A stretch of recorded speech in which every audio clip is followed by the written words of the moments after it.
욥기 1장 1절부터 12절입니다. 우스 땅에 욥이라 불리는 사람이 있었는데 그 사람은 온전하고 정직하여 하나님을 경외하며 악에서 떠난 자더라. 그에게 아들 7과 딸 3이 태어나니라. 그의 소유물은 양이 7,000마리요 낙타가 3,000마리요 소가 500결이요 암나귀가 500마리이며 종도 많이 있었으니 이 사람은 동방 사람 중에 가장 훌륭한 자라.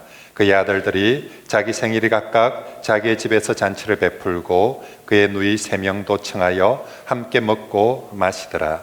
그들이 차례대로 잔치를 끝내면 욥이 그들을 불러다가 성결하게 하되 아침에 일어나서 그들의 명수대로 번제를 드렸으니 이는 욥이 말하기를 혹시 내 아들들이 죄를 범하여 마음으로 하나님을 욕되게 하였을까 함이라. 욥의 행위가 항상 이러하였더라.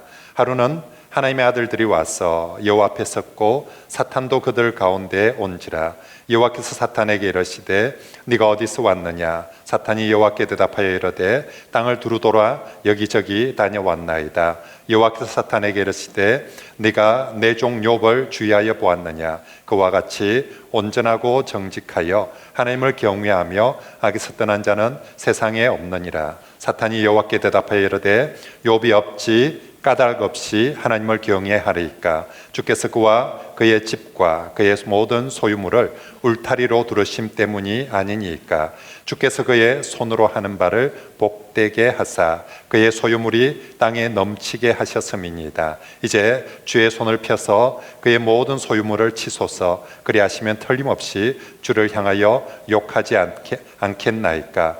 여호와께서 사탄에게 이르시되 내가 그의 소유물을 다 내 손에 맡기노라. 다만 그의 몸에는 내 손을 대지 말지니라. 사탄이 곧 여호와 앞에서 물러가니라. 아멘. 욥기 말씀 봉에 제가 첫 번째 부제로 전화도 한 통 없으신 하나님하고 그렇게 잡았습니다.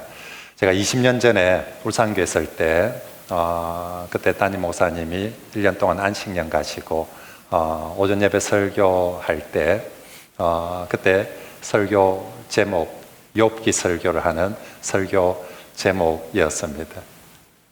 제가 이해하는 욥기 그 시절 요즘 같으면 톡도 한 통 안 하시는 하나님 이랬을 텐데 그 시절은 전화도 한 통 안 하는 하나님하고 이 설교했더만은 그 다음날 미국에서 우리 담임 목사님 전화 왔더라고요. 네, 전화 진짜 한 6개월 7개월 동안 진짜 세상에 교회 맡겨놓고 담임 목사님 안식년 갚이고 전화도 한 통 안 하더만은 이 설교 듣고 찔렸는지 그 다음날 전화가 박 목사님 전화했다면서 그렇게 그래서 안식년 가신 담임 목사님은 이 설교 듣고 회개하고 전화 한 통 하는데 하나님은 끝내 전화 한 통 안 해주시더라고요. 그때 제가 나이가 한 35살 때쯤이었습니다. 제가 울산교회 부목사로 있을 때는 모든 거의 대부분의 결혼식 또 장례식을 담임 목사님 하지 않고 제가 직접 다 이렇게 했더랬습니다. 그래서 정말 수많은 장례를 집례를 했었는데 그 중에 참 어려운 장례가 있었습니다. 저하고 나이가 남편이 똑같고 그 여집사님은 우리 집 사람보다 한 살인가 어리가 그러고 아이들 그 집에 아들 둘이가 있었는데 우리 예술이 예라매하고 나이가 똑같은 그런 아이들이었습니다. 근데 그 남편 집사님 한 6개월경 아리를 하다가 정말 우리 온 교인들이 정말 그렇게 열심히 기도했는데 한 6개월 만에 먼저 천국 갔습니다. 정말 33살, 4살에 과부가 되어서 남겨진 우리 그 여집사님, 또 천지도 모르는 아이들, 그것도 참 힘들었지만 그렇게 열심히 기도했는데 나만 그런 것이 아니라 우리 교인들 모두가 정말 그 몇 개월을 하나님 살려주십시오라고 그렇게 열심히 기도했는데 결국 천국에 데려가셨어요. 그리고 나서도 저는 목사로서 수없이 하나님께 질문했습니다. 이게 뭡니까? 라고. 그 집사님과 아이들을 어떻게 데리고 살 건지도 그렇지만 신앙에 대한 하나님을 향한 정말 수없는 질문들을 했습니다. 하나님이 도대체 이게 뭡니까?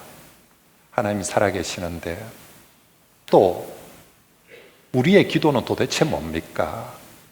그렇게 기도했는데 우리의 기도는 도대체 뭡니까? 정말 그래서 홀로 기도하기보다 욥기 말씀들을, 저도 욥기 말씀들을 읽으면서 하나님이 어떻게 답을 하시는지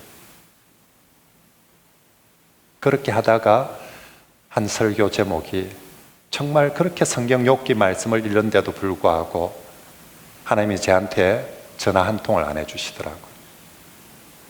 욥한테도 전화 한 통 안 해주시더니 저도 그렇게 하나님께 정말 부르짖고 또 욥기를 읽고 읽었는데도 하나님이 정말 속 시원한 그 한마디 대답을 안 해주시는 거예요.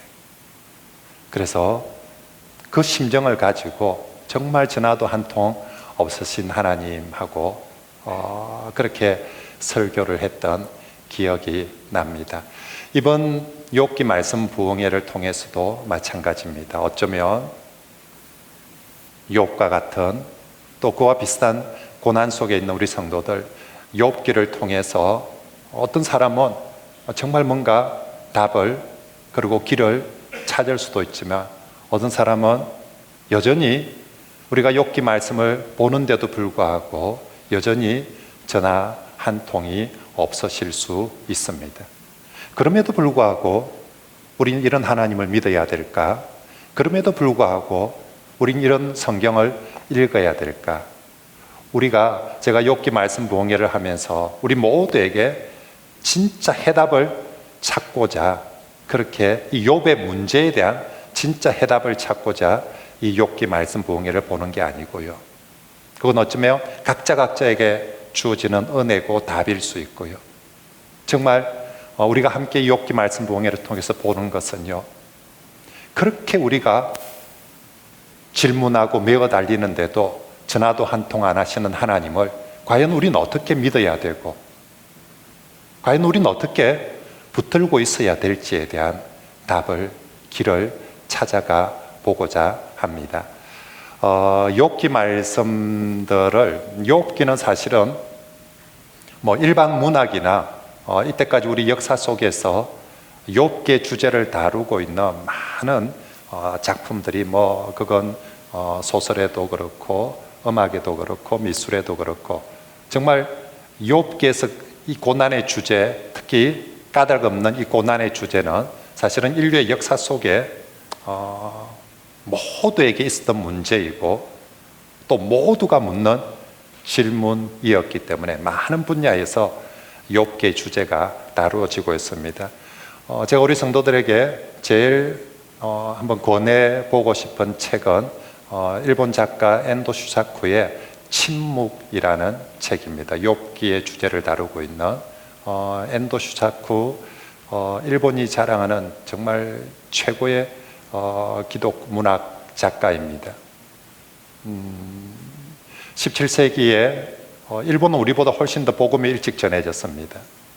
그런데 우리 조선이 이 박해를 받았던 것보다 일본에서 천주교나 기독교에 대한 박해가 훨씬 더 심했습니다. 그래서 이 엔도 슈사쿠의 이 침묵에서 얼마 전에 보니까 우리나라 영화로도 이게 나왔던데 보니까 이 침묵의 핵심은 포르투갈 선교사들이 일본에 선교하러 갔는데 소식이 들려왔습니다. 선교사가 배교를 했다고. 선교사가 일본에 가서 선교를 안 하고 배교를 했다는 소식이 들려옵니다. 그래서 또 다른 선교사 진상을 파악하고 왜 그렇게 됐는지, 그리고 다시 일본 땅에 복음을 전하기 위해서 2명의 선교사를 파송하는데 주인공 이름이 로드리고 선교사가 갑니다. 우여곡절 끝에 일본에 도착했습니다. 열심히 진상도 파악해보고 진짜 앞에 페레이라 선교사가 배교했더랬습니다. 어떻게 그럴 수 있냐고 그 선교사에게. 그러면서 자기는 복음을 전하려고 하는데 결국 이 로드리고 선교사도 잡혔습니다. 자기 동료 선교사와 함께. 그리고 나서 자기가 잡히고 또 같이 하나님 믿는 성도들도 다 같이 잡혔습니다. 일본 정부에서 로드리고 선교사에게 니도 배교를 해야만이 저 사람들을 살릴 수 있다고 합니다. 네가 배교하지 않으면 하루에 한 명씩 죽이겠다라고 그렇게 얘기를 합니다. 이 장면 그 선교사에게 하기에 앞서서 성도들한테 한 사람씩 그렇게 가족들을 발본색원하기 위해서 한 사람씩 죽여 나가는 모습을 보면서 옆에 있는 선교사는 뛰어나가서 외치다가 죽게 됩니다. 이제 로드리고 선교사 남았습니다. 기도합니다. 살려달라고, 하나님 도와달라고. 저 성도들이 한 사람씩 죽어가고 있는데 도와달라고 기도합니다. 나는 어떻게 해야 됩니까? 내가 예수 그리스도를 배교해야만이 저들은 살 수 있다. 그런데 내 평생 주 예수 그리스도를 믿고 붙들고 살아왔는데 어떻게 주 예수님을 배교할 수 있겠습니까?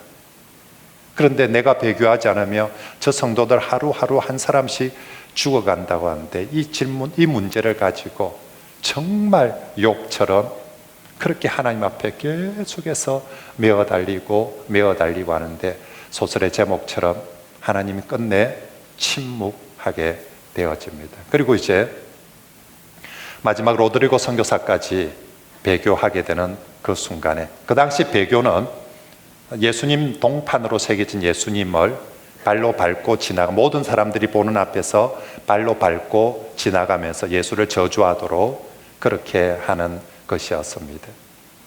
근데 결국 마지막 로드리고 선교사가 그 예수의 동판을 발로 밟고 지나가면서 배교를 합니다. 하게 되었던 게 정말로 그 동판에 있는 예수님의 얼굴이 로드리고 선교사한테 얘기하는 것 같아요. 뭐라고요? 밟고 지나가라고. 나를 밟고 지나가라고 주님이 말씀해 줍니다. 주께서 나는 사람들에게 짓밟히기 위해서 이 땅에 왔다고. 나는 이미 십자가에서 사람들에게 짓밟혔다고. 내가 짓밟힘으로 사람을 살렸다라고. 그래서 나는 오늘 또 너에게 짓밟혀도 된다고. 네가 나를 짓밟음으로, 내가 짓밟힘으로 저 사람들을 살릴 수 있다며 100번이고 1000번이고 나를 짓밟고 지나가라는 그 음성을 듣고 로드리고가 예수님의 그 동판을 밟고 배교를 하게 되어집니다. 그런데 자기를 밀고 했던, 배교하고 넘어서는 순간에 자기를 밀고 했던 그 배신자가 자기한테 달려와서 마지막 그 책의 마지막 문구에 이런 이야기를 들려줍니다. 주님의 음성으로. 그 로드리고 선교사가 하나님의 직접적인 음성을 한 번도 듣지 못합니다. 그렇게 기도하는데, 근데 놀랍게 그 책의 맨 마지막에 그 배신자의 입을 통해서 그런 음성을 듣습니다. 나는 침묵하지 않았다고. 내가 침묵한 것이 아니라 너희들이 고통당할 때 나도 똑같이 십자가 지면서 너희들과 함께 고통당했다라고 그렇게 주님께서 말씀을 해주면서 그 이야기들은 끝이 나게 되어집니다. 정말로 하나님, 우리의 고통에 어찌하여 침묵합니까? 그 침묵이란 소설에서 앤더슈 하프는 그렇게 마지막 답을 내줍니다. 침묵하지 않았다고. 나도 함께 고통당했다라고 주님의 고통을 그렇게 그 소설에서는 이야기해 줍니다. 아무튼 정말로 이 고통과 그리고 하나님의 침묵에 대해서 성경에서 그리고 각자 경험 속에서 다루어지는 답들 또 길들은 제각기 아마 다르게 나올 것입니다. 아무튼 오늘 함께 이제 욥기 말씀 부흥회를 통해서 우린 정말로 이 침묵하시는, 전화도 한 통 하지 않는 이 하나님, 사실 욥에게 있어서 제일 어려운 갈등은요, 육체적인 고통도 있고 또 사회적인 죽음의 고통도 당하고 가족들로부터 이런 고통, 친구들로부터 고통도 당하지만 욥에게 가장 고통스러운 것은 사실은 자신이 이때까지 신뢰하고 있던 하나님과 현실 속에서 만나는 하나님의 괴리입니다.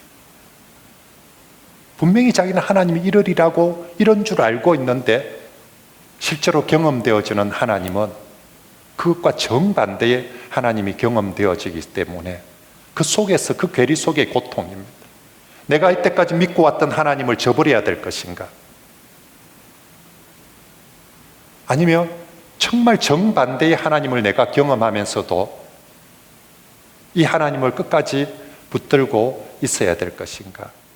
이 갈등 속에서 진행되어지고 그 갈등에 더 불을 붙이는 게 욥의 친구들의 역할들입니다. 욥의 아내와 친구들의 역할들이 그런 모습들을 하고 있는 거죠. 우리가 신앙하는 대로만 하나님이 움직여준다면 무슨 문제가 있겠습니까? 내가 정말 고통 좀 받더라도 하나님이 내게 전화 한 통만 해줘도 나 견딜 수 있을 것 같아요. 욥에게 왜 그렇게 됐는지 이유라도 한마디 해주고 아니면 언제까지라는 답이라도 한마디 해주면 욥이 얼마든지 견딜 수 있는데 욥의 고통은, 어려움은요, 내가 신앙하는 하나님과 현실의 하나님이 정다른데 그러면 어느 둘 중에 하나는 포기하고 둘 중에 하나를 붙들어야 되는데 이럴 수도 저럴 수도 없는, 내가 이때까지 신앙했던 그 하나님을 부정할 수도 없고 그렇다고 현실 속에 있는 이 하나님, 나에게 고통을 주시는 이 하나님 그대로 다 용납할 수도 없고 그래서 정말 욥은 갈팡지팡합니다. 우리가 한 가지 간과하지 말아야 될 것은요, 욥은 완벽한 사람이 아닙니다. 욥도 그냥 우리와 똑같은 신앙인입니다. 처음 출발은 가장 경건하고 가장 신앙이 좋은 사람으로 시작하지만 욥의 고통 속에, 고난 속에서 사실은 욥이 많은 것들이 흔들리고 무너지고 때로는 하나님께 이런 말을 해도 되나 싶을 만큼 불경건한 은사까지 서슴없이 그렇게 내어놓은, 친구들이 볼 때, 옆에 주변의 구역 식구들이 볼 때 권사가 돼가지고 장로가 돼가 목사가 돼가 저런 말을 해야 되나, 해도 되나 싶을 만큼, 교회 다니면서 저런 식으로 저런 말을 해도 되나 싶을 만큼의 말들을 쏟아내어집니다. 하나님 고통에만 침묵하는 것이 아니라 사실은 욥과 친구들의 그 수많은 말들 속에 하나님 어쩌면 듣고 있을 때에 정말 속이 거북한 그런 말들 속에서도 하나님도 똑같이 같이 인내해 갑니다. 하나님도 똑같이 사실은 욥과 친구들의 그 엄청난, 그리고 정말 말도 안 되는, 때로는 하나님을 향한 정말 그 비난과 그 모든 것들 속에서도 하나님도 같이 침묵하면서 갑니다. 거기에 대해서 우리가 다시 누구라도 이렇다라고 속 시원한 답을, 사실은 저도 조심스럽죠. 하나님이 속 시원한 답을 주지 않는데 목사가 감히, 친구들은 속 시원한 답을 주려고 합니다. 그런데 그러지 못할 수 있습니다. 아무튼 우린 욥이 하는 것처럼 똑같이 질문하고 하나님의 응답을 기다립니다. 수많은 종류의 질문들을 우린 함께 해 나갈 것입니다. 자, 욥기서론에 볼까요? 구약의 욥기를 구약의 지혜서로 그렇게 분류를 하고 있죠. 여러분, 성경에 우리가 구약 성경이 모두 39권인데 그 중에 성경 분류를 해보면 처음에 5권 모세오경을 율법서라고 하죠. 그 다음에 12권의 성경 역사서라고 합니다. 여호수아부터 시작되는. 그래서 역사서가 다 끝나면 다음에 다시 또 5권의 시가서가 나오고요. 그 다음에 다시 5권의 대선지서가 나오고, 그리고 12권의 소선지서가 나와서 모두 39권의 성경이 됩니다. 아무튼 5와 10이라는 숫자들이 아무튼 조를 이루고 나오는데 그 중에서 5권의 시가서가 있습니다. 욥기는 시가서에 분류됩니다.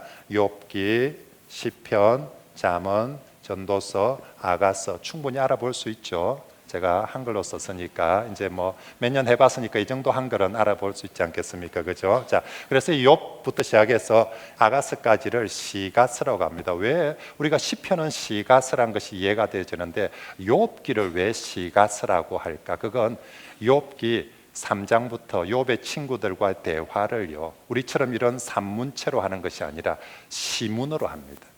꽤 수준이 있어요.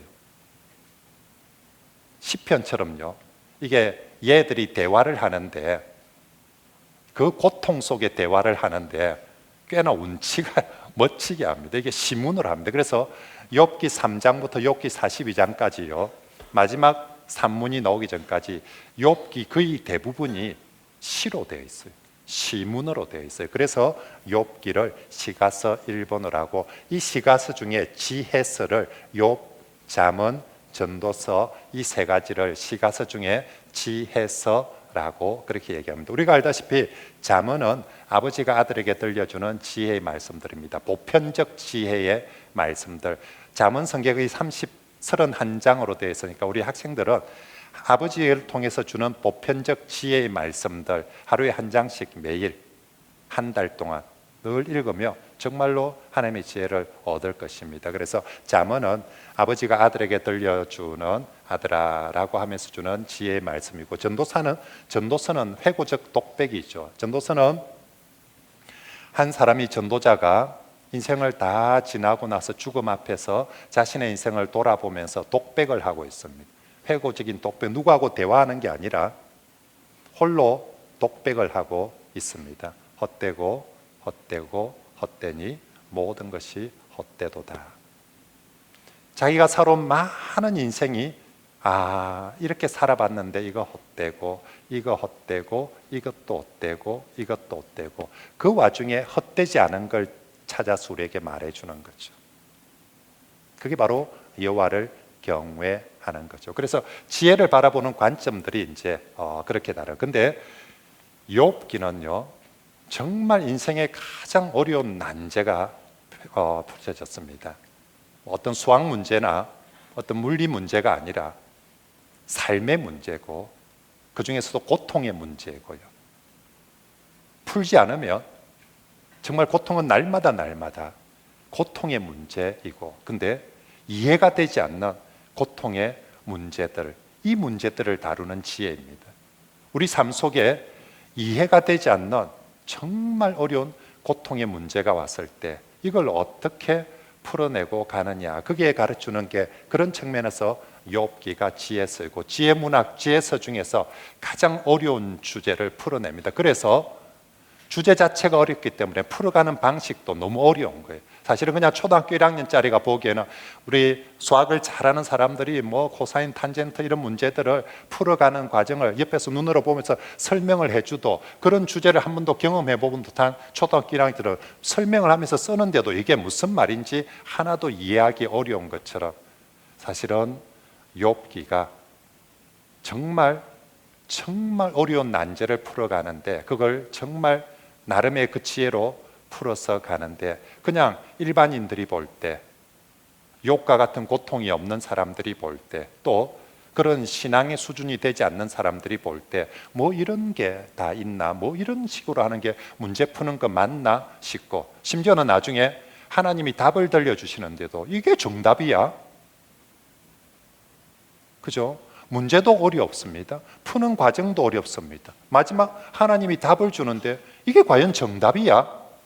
싶을 만큼 그런 이야기들. 아무튼 욥은 지혜서 중에서 우리에게 가장 어려운 난제풀이들을 그렇게 해나갑니다. 이 부분에 있어서 성령님의 지혜 주심과 깨닫게 주심과 은혜가 저와 여러분들에게 꼭 있게 되기를 바랍니다. 자, 욥의 이름은 아카드로요, 욥은 히브리어 이름이 아니에요. 왜냐하면 욥이 1장 1절 성경 말씀 보세요. 우스 땅에 라고 살았죠. 우스 땅은 이방 땅입니다. 그러므로 욥이란 사람 자체가 히브리 사람이 유대인이 아니라는 거예요. 그렇기 때문에 그의 이름도 히브리식으로 해석하는 것이 아니라 이방식으로 해석해서 나의 아버지는, 나의 하나님은 어디 계신가, 이거 욥이란 말을 히브리식으로 표현하면 대적자, 싸우는 자라는 그런 뜻이거든요. 이걸 이방말로 표현하며, 아카드로 표현하며 나의 하나님이 어디 계신가라는 그런 뜻의 이름입니다. 저자는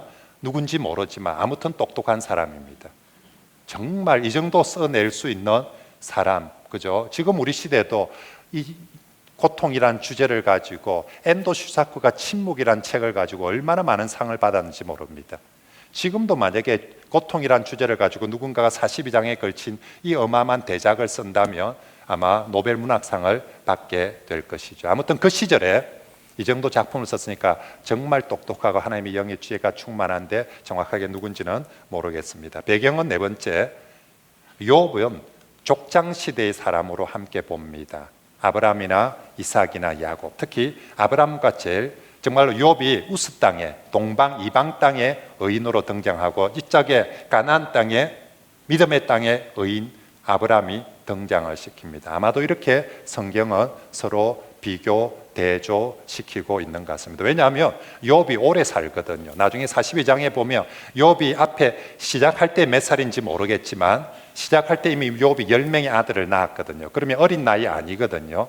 이미 지위가 아주 크거든요. 근데 욥기 42장에 끝날 때 욥이 140년을 더 살았더라 라고 그렇게 하면 욥은 좋기 200년을 넘게 삽니다. 좋기 200년을 넘게 산다는 것은 적어도 아브라함 시대에는 돼야 200년 넘게 사는 인물이다. 그래서 설정이 족장 시대로 그렇게 설정을 하고, 이제 기록되어지는 것은 아브라함 시대의 기록이 아니라 우리가 창세기도 아브라함 시대의 이야기인데 기록은 모세에 의해서 모세 시대에 기록되어지는 것처럼 이야기는 아브라함 시대의 그런 족장 시대의 이야기인데 아마도 기록은 조금 더 후대에 되었을 것이다 라고. 중요한 배경 하나가 바로 우스 땅이라는 1장 1절에 우스 땅, 한마디로 이방 땅이었다라고. 그래서 창세기에서 하나님의 택한 곳에서 택한 백성들의 그 이야기, 믿음의 이야기, 여정들을 기록한다면 저기 우스 땅은 우리가 생각하기에 전혀 과로박해 땅이었는데 놀랍게 거기에 누가 있냐면 하나님을 진실하게 경외하는 한 이방인이 있는 거예요. 그리고 그 이방 땅에서도 하나님은 신실하게 역사하시고 섭리해가는 이야기를 보여주는 겁니다. 결국 욥기를 통해서 이 우스 땅 욥이라는 사람의 이야기를 통해서 하나님은 아주 먼 옛날부터 이스라엘만의, 정말로 그 가나안 땅에만의 하나님이 아니라 이방 땅의 온 세상 땅에서의 하나님이시고, 하나님께서 그 시대 때부터 가나안 땅에서만, 아브라함의 가문에서만 믿음의 신실한 사람을 세운 것이 아니라 저 이방 땅에도 하나님을 경외하는 경건한 성도들이 있었다라는 것을 욥기를 통해서 보여주는 것입니다. 다섯 번째, 주제와 문제점을 볼까요? 제일 욥기에서 큰 주제 그리고 문제는 가장 경건한 신앙인의 무고한 고난입니다. 예수님은 가장 잘 믿는데 아무 이유 없이 까닭 없이 고난도 가장 큰 고난을 받는 거죠. 오늘 아침에 창세기처럼 얘기한다며 요셉처럼 가장 신실하게 예수님 믿으며 가장 큰 복을 받아야 되는데 여기 가장 신실하게 하나님을 믿는 사람이 아무런 까닭 없이 무슨 이유라도 있으면 될 텐데 요셉 이야기하고 봅시다. 요셉도 많은 고난을 받습니다. 근데 요셉은 알고 있어요. 왜 자기가 고난받는지. 언제 깨달았는지 모르지만 요셉은 하나님께서 나로 생명의 구원자로 삼기 위해서 애굽에 보내셨습니다라고 창세기 45장에도 50장에도 요셉이 두 번이나 정답을 얘기를 합니다. 언제쯤 깨달은지 모르지만 아무튼 요셉은 욥과 같이 정말 요셉도 말할 수 없는 고난을 당하는데 요셉은 어떤 루트를 통해서인지 모르지만 자기가 왜 고난당한지를 알고 있어요. 그래서 인내하면서 가는데 이제 욥은 까닭을 끝까지 모릅니다. 더 놀라운 것은 욥에게 하나님께서 끝까지 왜 그랬는지 답을 안 해줍니다. 이제 우린 그 질문 앞에 서게 될 겁니다. 이 하나님이 얘한테 끝까지 답 안 해주더니 하나님 믿을 수 있냐고. 그럼 또 반대로 한번 얘기해 볼까요? 하나님은 반드시 답을 해줘야 되는 하나님이십니까? 그죠? 욥기는 우리한테 나중에 계속 질문할 겁니다. 너 하나님이 니한테 끝까지 왜 그랬는지 말 안 해주는데도 니 하나님 믿을래? 어떨까요? 나는 끝까지 말 안 해주면 하나님이 대답 안 해주면 나 하나님 안 믿을 겁니다. 그렇게 할 겁니까? 아니면 하나님이 대답해 주지 않아도 저는 하나님을 계속 신뢰할 겁니다. 하나님은 내가 질문하는 거에 무조건 다 그러면 대답해 줘야 되나? 심지어는 우리는 대답해 주는 타이밍까지도 내가 정해야 되죠. 빨리. 빨리. 또 대답의 방식도 어떤 때는 내가 정해 놓습니다. 이런 식으로 답해 주십시오. 이 문제에 대해서는 이런 식으로, 그래서 내가 원하는 시간에 내가 원하는 방법대로 답을 해주면 좋은 하나님. 만약에 안 하면, 오늘 제가 두 번째 부제로 하나님의 자유하심이라고 그렇게 적어놨죠. 욥과 친구들의 대화에서 친구들이 하나님을 자기의 생각에 가두려고 합니다. 하나님은 이래야 된다라고. 하나님은 이래야 된다라고. 제가 우리 성도들과 목사와의 갈등 중에 이런 갈등이 있어요. 성도들이 생각하는 목사상이 있어요. 각자 목사님은 이래야 된다라고. 그래 놓고 목사가 그러지 않으며 뭐 목사가 그렇노 하면서 우리 목사님 썩었다면서. 그죠? 딱 자기가 생각하는 목사상이 있어요. 그래야 된다라고 생각하고, 그래서 저는 우리 한 1000명의 교인들의 목사상에 이제 저를 맞추어야 되는 거죠. 이 사람이 생각하는 이런 목사가 되어야 되고, 저 사람이 생각하는 저런 목사가 되어야 되고. 그래서 제가 그거 안 하려고 해마다 목회 비전 할 때 제가 바라는 목사상을 제 스스로 그려놓고 여러분들에게 보여주지 않습니까? 제가 전입신자들 올 때마다 교육하면서 꼭 다른 교회 다니다 온 사람은 더 해요. 자기가 그 교회에서 보던 목사상이 있거든요. 그래서 목사는 이래야 된다고 생각하고 오면 이 목사님 좀 이상하다면서 이제 막 그렇게 하는데, 제가 그렇지 못하도록 전입신자들 딱 오면 제가 바라는, 제 원하는, 저는 이런 목회를 할 겁니다. 저는 이런 목사가 될 겁니다. 제 목사상을 제가 그려놓고 그렇게 하니까 괜히 내보고 네가 바라는 목사가 되어달라고 그렇게 하지 마세요 라고 그렇게 부탁을 하고 교육을 합니다. 욥의 친구들이 하나님을 그렇게 하려고 합니다. 자기가 생각하는 믿는 하나님의 상이 있어요. 그럴 거다라고, 그래야 된다라고 그렇게 하는데, 하나님 이제 우리가 욥기를 다 지나가서 보면 알겠지만 하나님은 자유하십니다. 그래서 심지어는 내 질문에 답을 안 할 자유조차도 하나님께 있습니다. 내게 질문할 자유와 권리가 있다면 하나님께서 응답하실 자유와 권리도 있고 응답하지 않을 자유와 권리도 있고요. 우리가 하나님의 이 자유하심, 초월하심에 정말로 너는 그런 하나님을 신뢰할 수 있고 따라갈 수 있느냐, 이 질문들 앞에 우린 또 서게 될 것입니다. 아무튼 그 주제들이 어렵고, 두 번째는 욥이 볼 때 세상 질서가, 세상 윤리가 전복되었다. 이게 정말 하나님이 창조하신 질서대로 되는 게 아닙니다. 어느 순간 세상이 내가 보기에 하나님이 창조하신 질서가 엉망이 되어져 버렸습니다. 이 문제 앞에서 과연 하나님은 신정론, 정의로우신가? 과연 하나님은 이 땅을 통치할 만한 자격이 있으신가? 과연 하나님은 그의 백성과 그의 성도들에게 하나님 되실 만한 자격이 있는가? 이런 질문. 물론 신정론은 욥뿐만 아니라 많은 이제 구약의 선지자들이 함께 질문하는 것인데, 아무튼 우린 이제 이 질문들, 이 문제들 앞에 함께 또 답을 갑니다. 그래서 Q1번 한번 볼까요? 밑에 이제 욥에서 많은 질문들과 많은 문제들이 이제 우리 앞에 하나씩 던져지는데, 사탄이 제기하는 첫 번째 질문이 이겁니다. 왜 하나님을 신앙하는가? 여러분, 왜 하나님을 신앙합니까? 사탄은 대답을 그럽니다. 하나님이 뭘 챙겨주니까 신앙하지요. 인간들요, 적한테 덕이 돼야 신앙을 하지, 덕 안 되면 신앙 안 합니다. 하나님 속지 마이소. 하나님이 욥한테 속고 있습니다. 인간의 신앙은요, 지 중심입니다. 지 좋으려고 신앙하는 거예요. 하나님이 지한테 잘해주니까 신앙을 하고요, 안 잘해주고 있어 신앙하는가? 인간의 신앙이란 게 뭔 줄 압니까? 하나님 속지 마이소. 내가 보이 사탄이 하나님을 향해서 그렇게 하는 거죠. 하나님 참 어리석습니다. 아이고, 욥이 기도한다고, 욥이 찬송하고 예배 잘 드린다고 그거 쏟고 있습니까? 저게 왜 신앙하겠습니까? 왜 예배 드리겠습니까? 다 돈 때문입니다. 하나님 돈 챙겨주니까 자가 예배드리지, 하나님 돈 안 챙겨주 보이소? 신앙하는가? 하나님이 이에 대해서 욥의 신앙을 믿고자 합니다. 아니다. 욥은 돈 때문에, 지 자신 때문에 신앙하는 것이 아니라 정말 나를 창조주 하나님으로 신앙할 것이다. 하나님은 그걸 믿고 이 내기에 뛰어드는 것입니다. 진짜 하나님이 사탄한테 정빙해보고 싶은 것, 왜 신앙하는가에 대해서 하나님은 사탄한테 한번 정빙해보고 싶은 거예요. 그 정빙의 주인공이 욥은 지도 모르는 사이에 지가 선택된 거고요.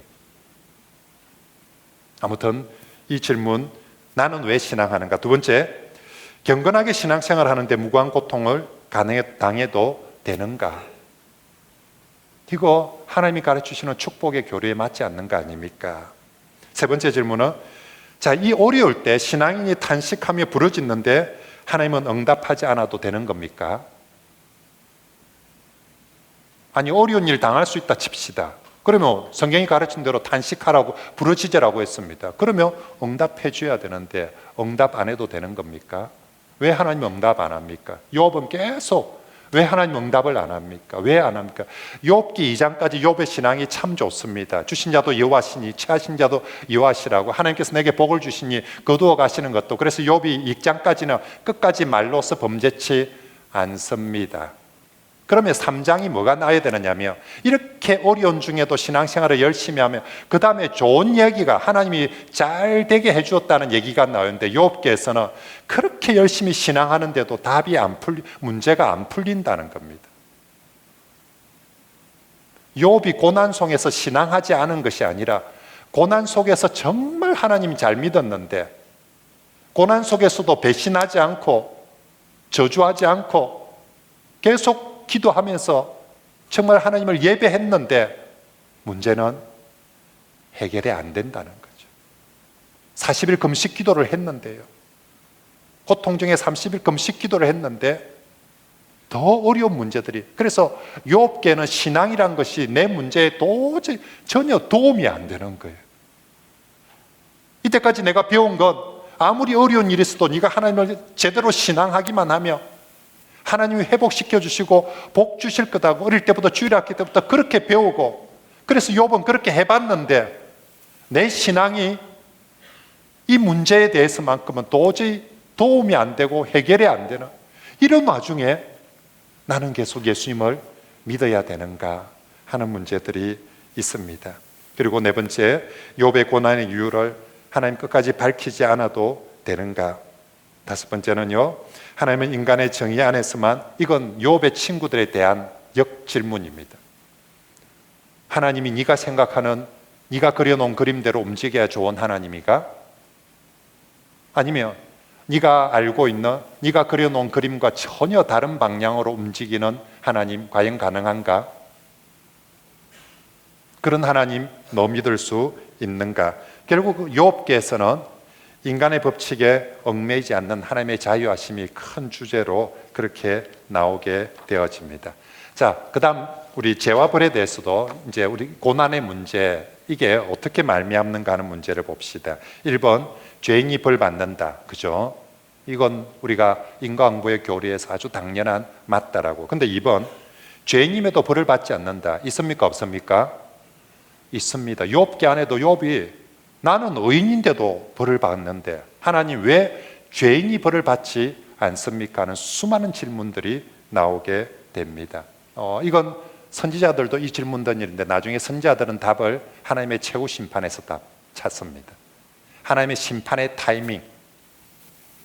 죄인은 반드시 벌을 받는데, 반드시 그날, 오늘, 내일 벌 받는 것이 아니라, 어떤 죄인은 그 벌 받음이 한참 뒤로 미루어져 있다라는 사실들을 선지서들을 통해서 답을 찾아갑니다. 세 번째, 작은 죄인이 더 나쁜 죄인한테 징계받아도 되는가? 어때요? 자, 내가 죄를, 욥도 내가 죄가 전혀 없다 소리는 아니다. 근데 내가 너한테 욕받을 만큼 죄인은 아니다는 거죠. 이 문제 어떻습니까? 교회 안에서 여러분들 모두에게 제가 당신은 어렵습니까? 목사님 의인이 어디 있겠습니까? 목사도 죄 짓는데 뭐 저란들 뵐 수 있습니까?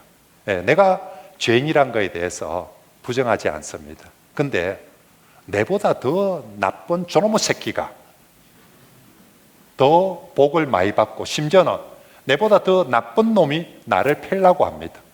이건 억울한 거예요. 이건 억울해 죽겠어요. 하박국서가 그 이야기합니다. 이스라엘이 범죄했다는 건 압니다. 근데 우리보다 더 못된 바벨론한테 두드려 맞는다는 게 말이 됩니까? 하나님께서 우리보다 더 착하고 의로운 사람들을 통해서 우리에게 징계하고 매를 댄다면 받겠습니다. 근데 저 바벨론은 우리보다 훨씬 더 못된 놈들 아닙니까?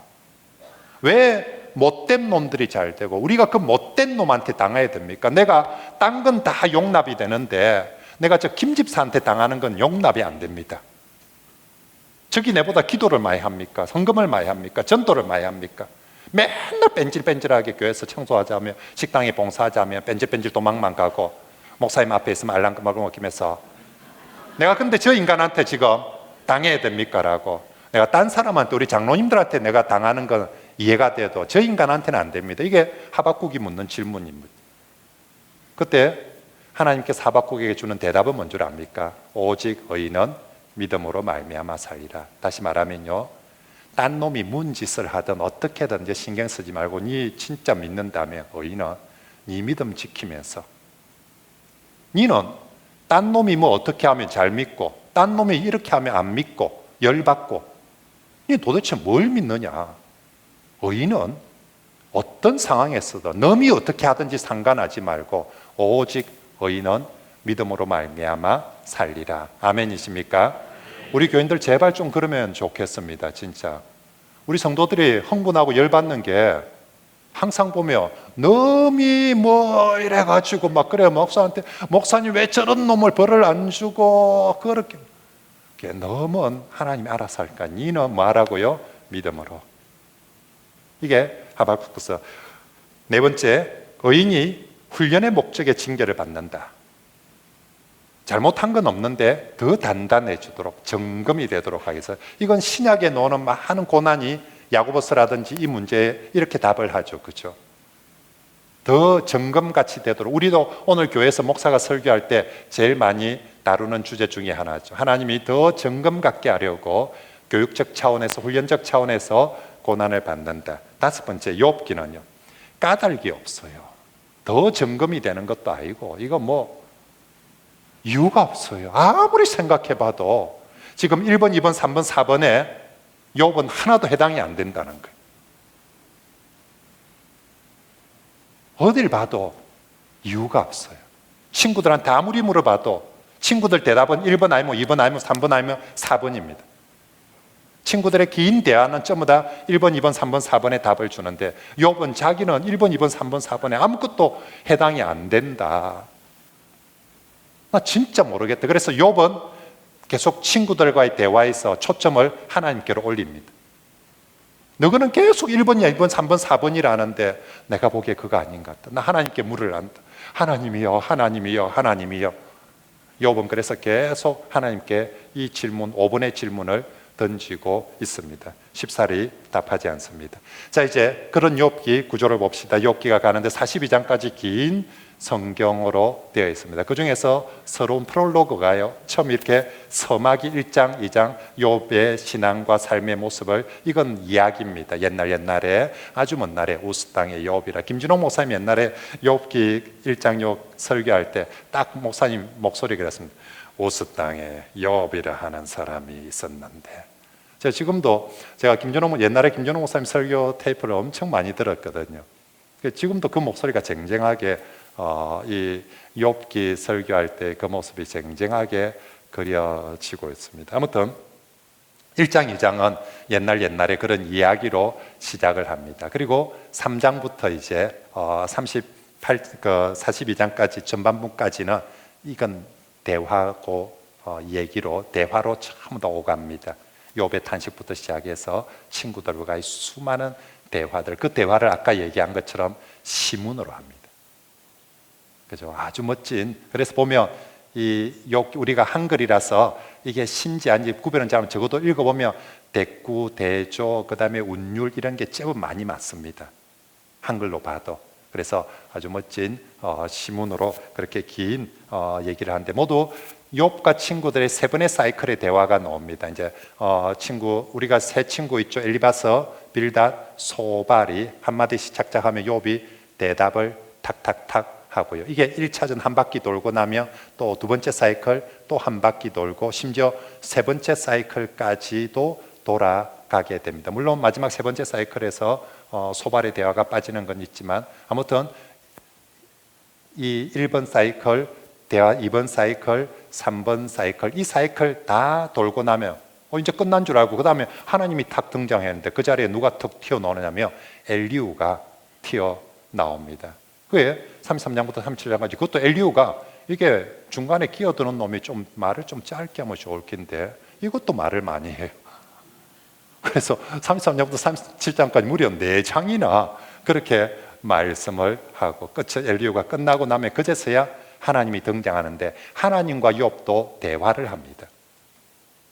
일방적으로 하나님이 판결문을 선포해 버리는 것이 아니라 먼저 하나님께서 말씀하시고 욥니 한번 대답해 보라고 여기에 대해서 욥이 또 대답하고 그리고 또 두 번째 하나님이 두 번째 대화를 또 하시고 욥이 또 두 번째 답을 하고 그리고 나서 마지막 뒤에 이제 마지막 결말로 에필로그가 그렇게 등장하는 구조로 되어 있습니다. 그래서 욥기에서 제일 많이 차지하는 부분은 욥과 친구들의 대화입니다. 세상에 성경에 있지요. 하나님 말씀이 아니고 인간들의 말이 가장 많이 기록되어 있는 게 욥기입니다. 성경에서 말 제일 많이 한 사람이 누굽니까? 하나님을 제외하고 모세거든요. 모세 오경. 그죠? 근데 모세도 지 말을 이마에 하진 않았어요. 모세도 다 하나님이 들려주신 말을 대언하는 내용이 대부분인데 자기 말을 이렇게 많이 하는 건 욥기밖에 없어요. 세 친구도 말 엄청 많이 하고 욥도 말 엄청 많이 하고 하나님은 하늘에서 이 말들 다 들었겠죠. 하나님 심정은 어떨까요? 하나님께서 천상에서 지금 욥과 친구들의 대화가 오가는 걸 보면서 1번 참 잘한다 그럴까요? 한번 욥기 읽어보시면 그러지는 않을 것 같고 2번 진짜 저놈의 자식들이 도대체 뭔 소리를 하는지 모르겠다고 말라고 저 찾아갔을 거 뭔 소리 하나님의 억수로 답답했을 것 같아요. 제가 보기에는 근데 저 성품 같으면 어땠겠습니까? 저는 지금 욥과 친구들의 이 대화 장면 정말 싫어합니다. 경험해봐서 알지만 누가 제 방에 와서 남 비난하고 욕하는 얘기하러 오는 사람 제일 싫어합니다. 제가 다른 이야기는 들어주는데 그런 이야기는 안 들어주려고 목사가 한번 듣기 시작하면 온 교인들이 남 욕하는 얘기로 저한테 와서 목사님 몰라서 그러는데 꼭 알아야 됩니다 하면서 이건 꼭 알아야 됩니다 하고 그래가지고 저는 어쨌거나 그런 비난을 우리 성도들로부터 비난의 말을 좋은 말이면 모르지만 듣기 싫어합니다. 제가 들어놓으면 제가 정말 비교적 심지가 견고해서 웬만큼 남 말 듣고 흔들리지 않으려고 하는데 그럼에도 불구하고 들어놓으면 이게 영향을 받거든요. 그래서 정말 이렇게 아무튼 저 성경은 지금 욥과 친구들의 이 대화 스타일 또 이게 뭐 남 얘기 아니라도 내 주제를 가지고 얘기해도 이렇게 오랫동안 논쟁하는 것은 싫어합니다.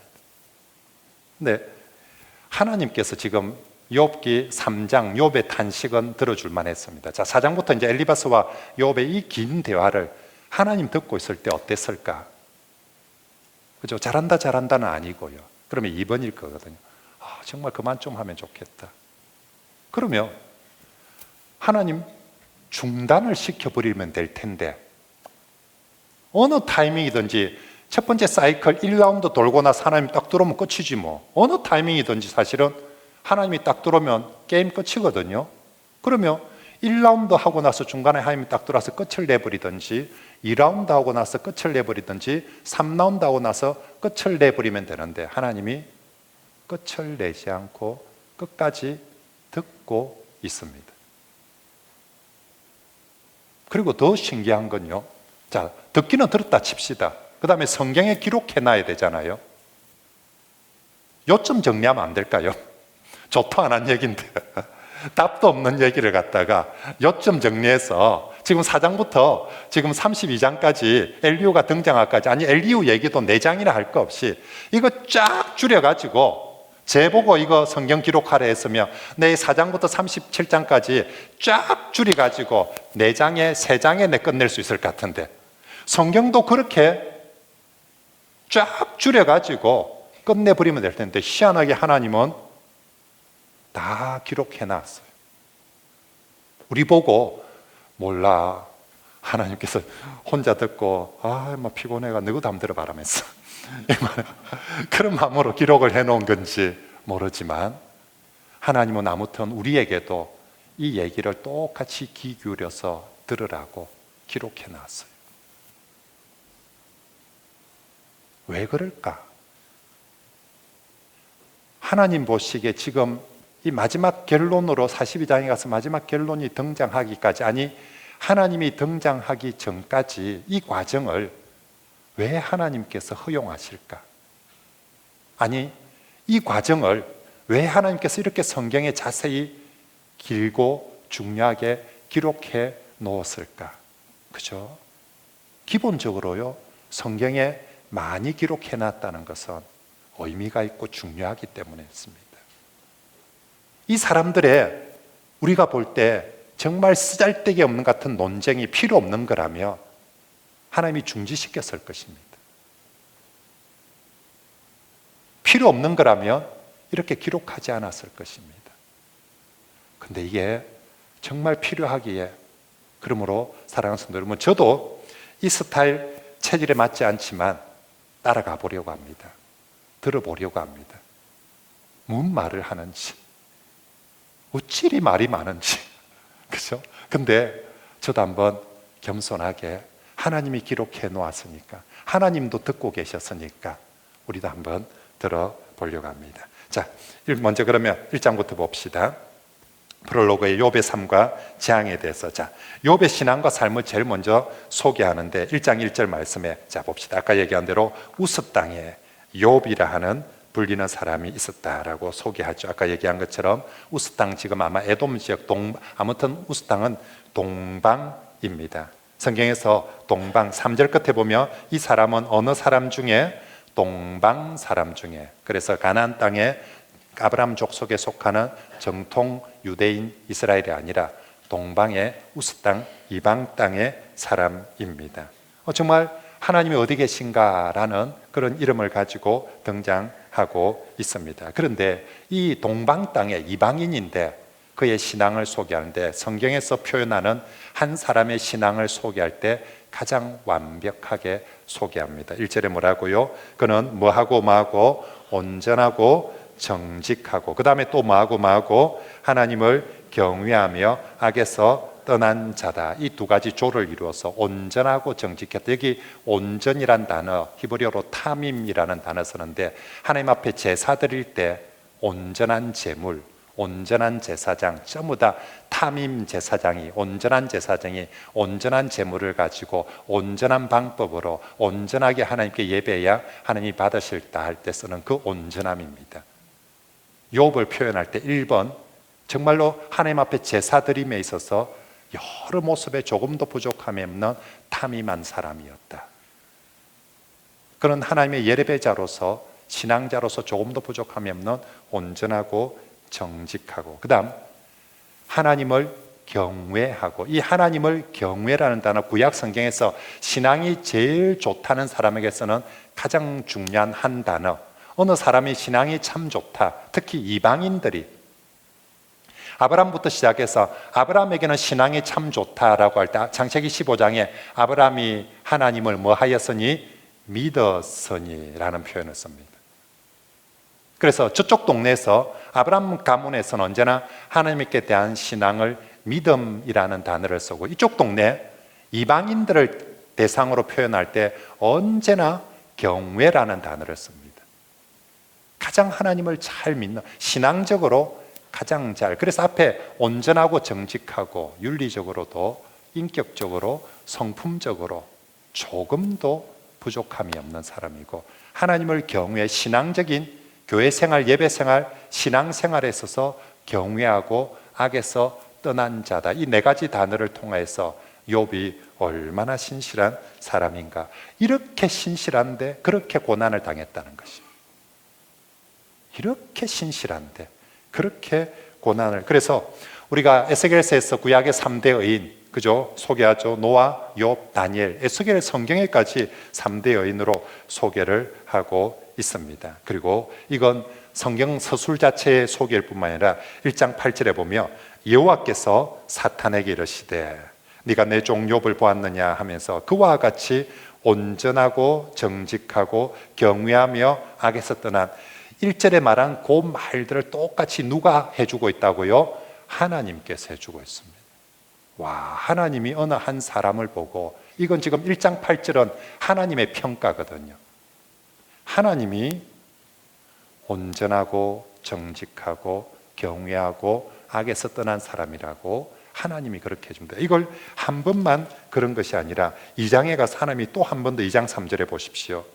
여호와께서 사탄에게 이르시되 네가 내 종 욥을 조회하보내 그와 같이 온전하고 정직하여 하나님을 경외하며 악에서 떠난 자가. 2장은요 1장에서 지금 난리가 난 상황이거든요.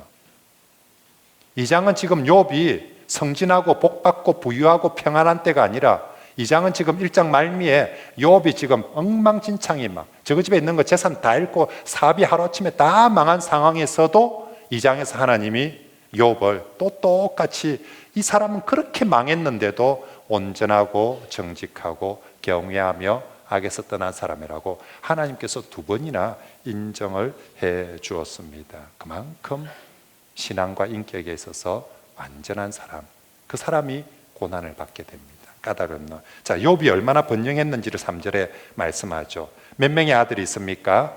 7 아들. 딸은 몇 명요? 3명이 있습니다.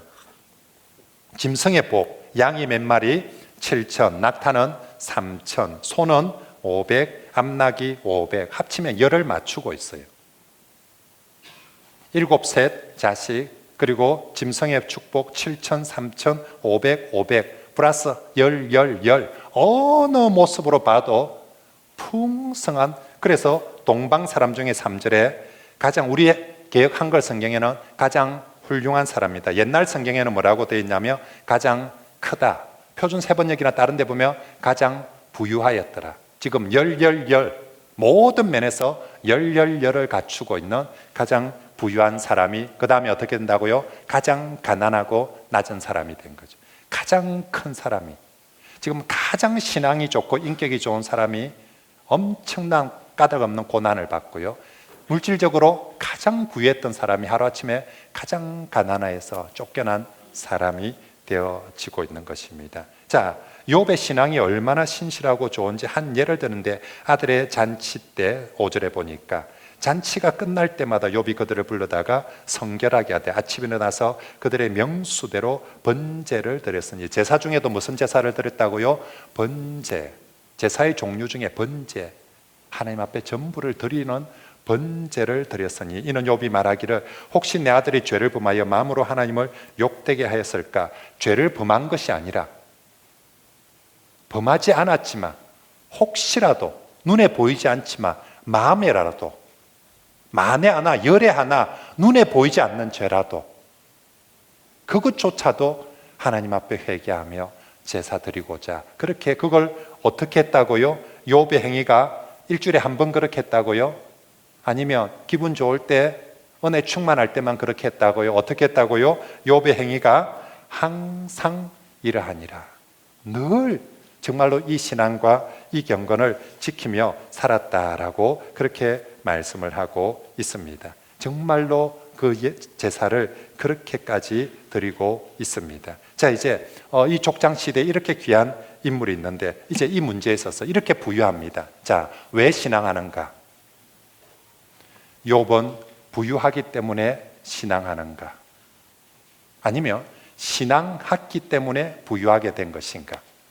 아니면 부유하려고 신앙하고 있는가? 이제 이 문제. 자, 지금 욥 1장에 처음 글을 소개하는데 신앙과 부유와 함께 나왔습니다. 사탄은 이 현상을 보고 저 사람 신앙하기 때문에 부유한 것이 아니라, 그죠? 부유하기 때문에 신앙하고 부유하려고 신앙한다라고 사탄은 생각합니다. 그래서 사탄이 등장해서 하나님 앞에 저 사람 부유를 걷어보십시오. 신앙하는지 안 하는지. 네, 장담합니다. 절대로 신앙 안 합니다. 모두민족 교회 다니는 교인들 다 믿음 좋은 것처럼 보이지만 다 울타리 걷어내 보이소.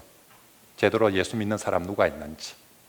하나님이 울타리를 치고 있으니까 예수 믿지. 하나님이 울타리 다 걷어버리며 다 아무도 교회 안 다니고 다 도망갈 것입니다. 6절에 하루는 하나님의 아들들이 와서 천사들이죠, 여호와 앞에 섰고 천상회의가 벌어집니다. 사탄도 그들 가운데 왔다라고 표현합니다. 여기 사탄은 나중에 신약에 나오는 사탄과 개념이 다릅니다. 아직까지 구약 성경에서의 사탄은 우리가 생각하는 그 사탄, 마귀, 악마, 악의 총체로서의 그 사탄이 아니라 여전히 하나님 앞에 천상에도 들어갈 수 있는, 신약에서는 그는 쫓겨난 존재입니다.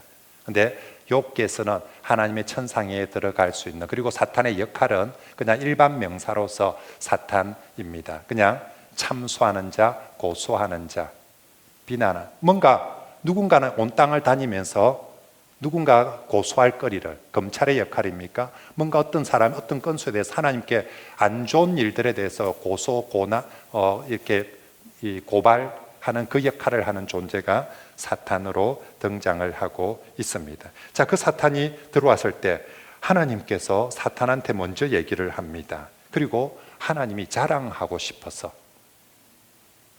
사탄이 하나님 앞에 보고를 하거나 사탄이 욥에 대해서 보고를 하거나 시비를 건 것이 아니라 하나님 쪽에서, 사탄은 물어보도 안 했습니다. 하나님 쪽에서 자랑질이하고 싶어가지고 내 새끼, 내 손주, 우리 송계철 장로님이 손주 자랑 그리하듯이, 그죠? 하나님이 지금 욥을 자랑을 하고 싶어서 하다 아마 사탄 들어오기 전에 천사들한테는 욥 하나님이 어떻게 했을까요? 말도 안 하고 맞지야 뭐 하겠지, 신앙생활을 하든 말든가 아니라 아마 지금 사탄한테 이렇게 한다는 건 뭡니까? 다른 천사들 앞에 이미 벌써 5절까지 했어요. 그죠? 욥의 신앙 5절까지 칭찬했는데 사탄 들어오니까 지금 6절 7절 하는 거예요. 물어보도 안 하는데 니 봤나? 누굴요? 뭘요? 욥 봤나? 하면서 또다시 정말로 욥의 신앙에 대해서, 그러면서 8절에 더 놀라운 표현 씁니다. 8절에 여호와께서 사탄에게 이르시되 네가 누굴 보았냐고요? 내 종 욥을 보았냐고 표현합니다. 여기 내 종 욥. 여러분, 여호와의 종, 내 종, 이거 아무한테나 갖다 붙이는 거 아닙니다. 처음에 하나님께서 아브라함에게 내 종이란 표현을 씁니다.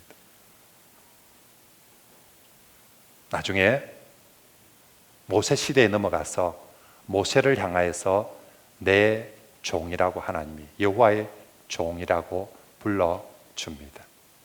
여호수아가 여호와의 종이 됩니다. 근데 여러분, 여호수아가 여호와의 종이 되는데 이 칭호 받는데 평생 걸립니다. 여호수아 1장 1절에 여호수아를 소개할 때 눈의 아들 여호수아, 모세의 종 여호수아 이렇게 소개를 합니다. 그리고 그 여호수아가 죽을 때 여호수아 24장에 갔어야 여호와의 종 여호수아가 이렇게 나옵니다. 여호수아가 여호와의 종이 되는데 평생이 걸렸어요. 여호수아 성경에 여호수아를 여호와의 종으로, 내 종으로 부르는 장면이 딱 죽을 때 앞에 한 번만 불러주고 한 번도 없습니다. 그런데 하나님께서 이 이방인을, 지금 욥은 이방인이거든요. 이 이방인을 천상회의에서 모두 앞에서 한마디로 내 종 욥을 보았느냐라고 그렇게 불러주고 있는 것입니다. 그만큼 하나님께서 욥을 좋아한다는 것입니다. 하나님이 정말로 우리가 여호와의 기쁨이 되기로 하는데 정말 욥만큼 하나님의 기쁨이고 하나님의 자랑이 없습니다. 이때 사탄이 이의 제기를 하고 있습니다. 주께서 10절에 사탄이 9절에 여호와께 대답하여 이르되 욥이 어찌 까닭 없이 하나님을 경외하리까? 이 핵심입니다. 까닭 없이 하나님을 믿는다. 이게 과연 가능한가? 뭔가 까닭이 있으니까 욥기에서 고난은 까닭이 있으니까 고난이 온 거지. 욥의 친구들 하는 말도 이 말입니다. 까닭이 있으니까 고난도 온 거지. 사탄은 까닭이 있으니까 복을 받은 거죠. 하나님을 잘 신앙하는 거죠. 아무 까닭 없이 예수 믿겠습니까? 어림없습니다. 그래서 하나님께서 까닭 없는 고통을 욥에게 허락하게 되는 거죠. 그래서 10절에 주께서 사탄이 말합니다. 그와 그의 집과 그의 모든 소유물에, 거기 9절에는 까닭 없이 동그라미 치 놓으면 다음 시험에 나오고요, 10절에 중요한 시험 문제가 그의 모든 소유물을 무엇로 두르심 때문이라 울타리로 두르심. 이 문제가 또 시험에 나올 겁니다. 울타리로. 하나님이 욥의 울타리가 되어주지 않습니까? 하나님이 그의 삶의 울타리가 되어주기 때문에. 근데 나중에 욥의 탄식에 제일 많이 도는 게 하나님이 나를 봉쇄하고 있다. 꼼짝달싹 못하도록 나를 딱 감옥처럼 울타리로 가두어 놓고 있는 분이 하나님이시. 하나님은 어찌하여 나를 이 울타리 속에 가두어 놓고 있습니까? 사탄은 하나님이 욥에게 울타리가 되어주니까 욥이 하나님을 신앙하는 거 아니냐고 울타리 제거해 보라. 욥은 하나님이여 어찌하여 내 같은 사람의 울타리가 됩니까? 어찌하여 내가 뭐라고 내 같은 사람을 그렇게 꽁꽁 막아놓고 정말 잠도 안 자고 나를 지켜보고 있습니까? 나중에 욥은 그래서 시편에서 고난받는 탄식자들은 하나님 어찌하여 나에게 숨기십니까? 라고 하는데 욥은 정반대입니다. 하나님 제발 좀 떠나가 있어.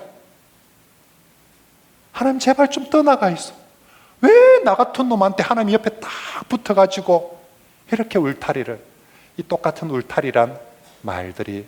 그래서 어떤 때는 정말 하나님의 임재가 내게 복이 되어야 되는데 지금 욥에게는 하나님의 임재가 고난이 되고 있거든.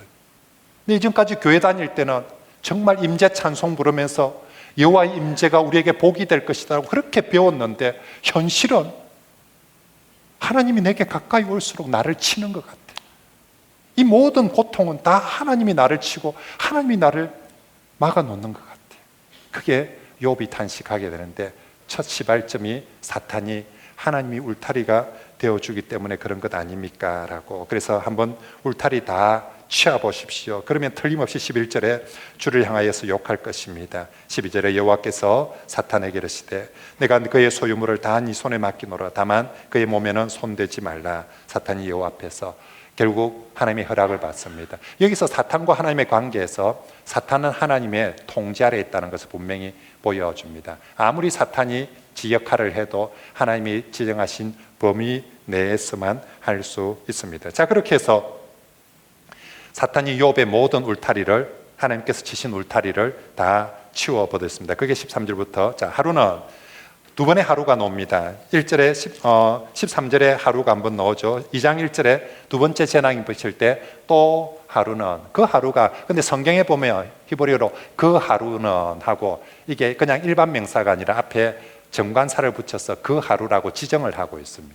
2장 1절도 또 그 하루. 그래서 유대인들은 도대체 그날이 언제였을까라고 추정했는데 유대인들의 추정에 의하면 1장 13절의 첫 번째 그 하루는 정월초하루. 그래서 유대인 전통에 우리가 새해 첫날 하나님 앞에 자신을 돌아보는 시간을 가지도록 하거든요. 그리고 두 번째 그 하루는 대속죄일 7월 11일 얘기를 하고 있습니다. 그때가 속죄의 날이기도 하고 그때까지 회개하지 않은 놈은 심판을 받는 그날이거든요. 아무튼 하루는 하고 이제 욥에게 이제 울타리가 걷어지기 시작합니다. 근데 울타리가 걷어지는 순서가 2절 3절에 축복했던 순서의 정반대로 걷어지게 되어집니다. 자, 하나님이 욥의 축복이 어떤 것이었습니까? 신앙이 참 좋고 온전하고 경건해서 자녀의 축복 10명의 자녀가 있습니다. 짐승 가축들의 축복이 있는데 거두어 갈 때 가축들 끝에 나오는 축복부터 거두어 갑니다. 그래서 소 밭을 갈고 있는데 낙이 거두어 가고 있습니다. 누가요? 서바 사람이 갑자기 거두어 갔다고 합니다. 그 다음에 16절에 또 거두어 가버리는 게 양과 종들, 그죠? 순서가 거꾸로 거두어져 갑니다. 그리고 17절에 낙타까지 다 거두어져 가버리고 있습니다. 그리고 마지막으로 아들들이 19절에 거친 들에서 큰 바람이 와서 집 내 모퉁이를 치매 청년들, 아이들 위에 다 무너지면서 죽게 되어집니다. 하나님께 받은 축복의 거꾸로 순서대로 하나씩 다 무너져 가버리게 되어집니다. 무너지는 방법도요, 사방에서, 거기 욥을 무너뜨리는 사탄이 쓰는 도구가 사방 온팔방에서 15절에 첫 번째 누가 와서 무너뜨립니까? 스바 사람이. 스바는 우리가 잘 알고 있는 애굽 남쪽이죠, 그죠? 지금 욥이 살고 있는 동네보다 훨씬 남쪽에서 사람들이. 16절에 하나님의 불이 하늘에서 내려왔다라고 표현합니다. 이건 서쪽 폭풍우를 얘기하죠. 서쪽 바람 폭풍우가 불 때 번갯불이 치고 그렇게 할 때 얘기입니다. 17절에 또 제기하는 사람은 갈대아 사람입니다. 갈대아 사람 북쪽에서 내려오는 사람이고요. 19절에 또 제거되는 건 그친 들에서 큰 바람, 동풍을 얘기합니다. 동풍이 불어서 모든 것들을 다, 결국 하나님이 사방 울타리를 치고 있었는데 사방 모든 바람이 불어서 욥의 모든 울타리를 다 제거해 버렸다. 그런데 20절입니다. 사탄은 하나님이 울타리를 제거해 버리며 욥은 신앙하지 않을 겁니다. 왜 신앙하는가에 있어서 하나님이 울타리를 쳐주고 복도 주고 은혜도 주니까 저게 신앙하지, 다 거두어 가보십시오. 절대로 신앙 안 합니다. 인간은 원래 그렇습니다. 20절 말씀 같이 한번 읽어봅시다. 시작. 욥이 일어나 겉옷을 찢고 머리털을 밀고 땅에 엎드려 예배하며. 아멘. 여러분, 이 고난 속에요, 욥의 첫 반응, 자, 욥이 주어로 등장하는 첫 구절이 20절입니다. 욥이 주체가 되어서 등장하는 첫 구절이 1장 20절입니다. 욥이 주체가 되어서 첫 구절이 뭡니까? 회개하고 예배하는 것입니다. 겉옷을 찢고 머리털을 밀고 애통의 자세로. 그리고 나서 제일 첫 반응이 뭐라고요? 모든 걸 다 잃어도, 개업 예배 드린 사람이 쫄딱 망했는데 무슨 예배를 드렸냐며 폐업 예배를 드리고 있는 모습이죠. 개업 예배 드릴 때는 하나님이 하한도 많이 보내주고 뭐 좋은 땅에 그랬으니까 개업 예배 드리지요. 저거 쫄딱 망해 보여서 예배 드리는가? 근데 욥이 쫄딱 망한 상태에서 욥이 하는 제일 첫 번째, 예배하고 있습니다. 그리고 고백합니다. 21절 말씀 같이 한번 읽어봅시다. 시작. 이르되 내가 모태에서 알몸으로 나와사온저 또한 알몸이 그리로 돌아가올지라. 주신 이도 여호와시요 거두신 이도 여호와시오니 여호와 이름이 찬송을 받을 지니다 하고, 이 모든 일에 욥이 뭐하지 아니하고 범죄하지 아니하고 하나님을 향해서 뭐하지 아니하고 원망하지 아니하였더라. 정말 이 모든 고난 속에서도 보란 듯이 신앙은 내게 뭔가 울타리가 있거나 뭔가 다른 복이 있어서가 아니라 정말로 나는 주시니도 여호와시니 취하시니도 여호와. 여기서 욥은요, 사람 원망 안 합니다. 종들 보고 그 한 명씩 보고하러 오거든요. 그럼 니는 왜 살았노 이놈아? 니도 죽든지 지켜야 되는 거 아이가? 사실은 이 문제에 대해서 남 탓을 하려면 욥이 남 탓할 일이 엄청 많은데, 여기서 욥은 자신의 이 고난에 대해서 남 탓, 사람 탓 전혀 하지 않고 이 문제가 무엇 때문이다? 하나님. 내가 뭔가 이때까지 복을 받았다면 그것도 전부 다 하나님께 받은 것이고, 지금 내가 뭔가를 잃게 된다면 저 뭐 갈대아 사람 때문에, 동풍 때문에 이런 것이 아니라 내가 여기서 뭔가 잃게 된다면 주신 자도 여호와시요 취하여 가신 분도 하나님이시다라고 욥은 알고 있습니다. 그렇게 고백합니다. 내가 뭔가 얻을 때도 그게 하나님의 은혜였지 저 사람이 내한테 뭘 잘해주가 잘 보이가 얻는 거 아니거든요. 내가 얻은 것도 다 하나님의 은혜요. 잃게 된 것도 하나님이시다. 그러니 나는 얻었을 때도 하나님을 예배하고 잃었을 때도 하나님을 예배하겠습니다 라고 그렇게 예배하고 입술로 거기 하나님을 원망하지 아니합니다. 그리고 우리 2장 10절 말씀도 볼까요? 그가 이르되 그대의 말이 하늘이 썩은 여자의 말 같도다. 우리가 하나님께 복을 받았은즉 화도 받지 아니하겠느냐고. 이 모든 일에 욥이 무엇으로 범죄하지 아니하니라? 입술로. 지금 그 다음부터 전부 다 말로 범죄하거든요. 지금 욥기 3장부터 하나님이 등장할 때까지 전부 다 폭력 하나도 없고요, 도둑질 없고요, 뭐 다른 거 하나도 없습니다. 욥기 3장부터는 전부 다 무엇과 무엇으로 합니까? 전부 다 말입니다. 실제로 일어나는 현상은, 실제로 일어나는 사건은 하나도 없고 그 위에 전부 다 말입니다. 근데 적어도 욥기 2장까지 욥은 말에 있어서도, 그러면 3장부터 그 다음부터는요, 많이 무너집니다. 많이 혼란스럽습니다. 근데 하나님이 그렇게 무너지는 욥, 혼란스러운 욥, 심지어는 하나님을 향해서 비난하는 욥, 하나님이 들어줍니다. 허용합니다. 나중에 우리 3장에 넘어가서 인간은, 성도는 과연 하나님 앞에 어느 정도까지 탄식할 수 있는가? 또 다르게 표현하며 어느 정도까지 하나님을 향해서 불평하며 원망할 수 있는가? 정말 내가 너무 모르는 문제에 대해서 어느 정도까지 질문할 수 있는가? 반대로 하나님은 얼만큼 들어줄까?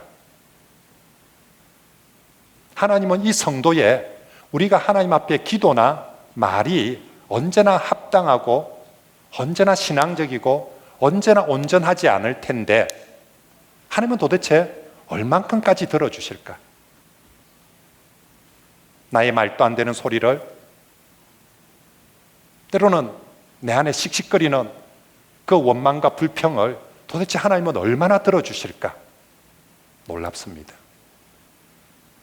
허용되어지는 범위가, 성도에게 탄식과 비난과 원망의 그 허용되어지는 범위와 하나님께서 들어주시는 범위들이 놀랍습니다. 왜 이 많은 대화들이 기록되어져 있는지, 다시 말하면 그 많은 비난과 탄식을 하나님이 들어주고 있음을 보여줍니다. 하나님께서. 근데 적어도 1장과 2장까지는 욥은요, 정말 하나님이 처음 인정했던 그대로 욥은 웬만한 타격에 쉬 입술로 번제하지 않습니다. 웬만한 고난에 하나님 앞에서의 그 신앙과 예배를 포기하지 않고요, 정말. 근데 아까도 얘기한 것처럼 그렇게 신앙함에도 불구하고 문제가 풀리지 않는다는 게, 나의 그런 신앙이 지금 나의 문제에 아무 도움이 안 된다는 게 욥에게는, 그리고 우리 모두에게는 어려운 일인 것입니다. 아무튼 아직까지 이제 1장까지 사탄과 첫 번째 사건까지는 정말 하나님 앞에 우리 욥기의 신앙 고백 중에 아주 중요한 고백, 1장 21절을 다 같이 한번 읽고 마치도록 하겠습니다. 같이 한번 읽어봅시다. 시작. 이르되 내가 모태에서 알몸으로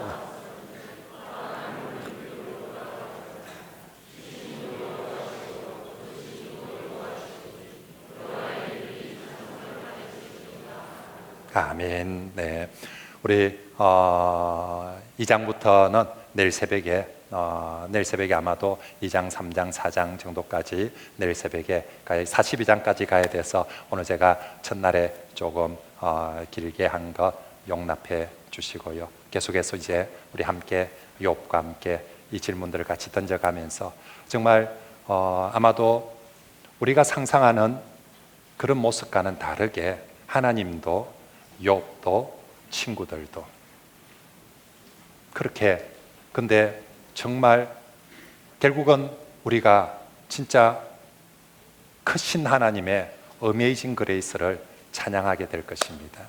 저는 욥기 말씀들을 보면서 정말 우리 하나님의 그 넉넉하심이, 그 크심이 정말 그 자유하심이 정말 그분을 찬양하게 하는 그 자리로 인도하게 될 줄 믿습니다.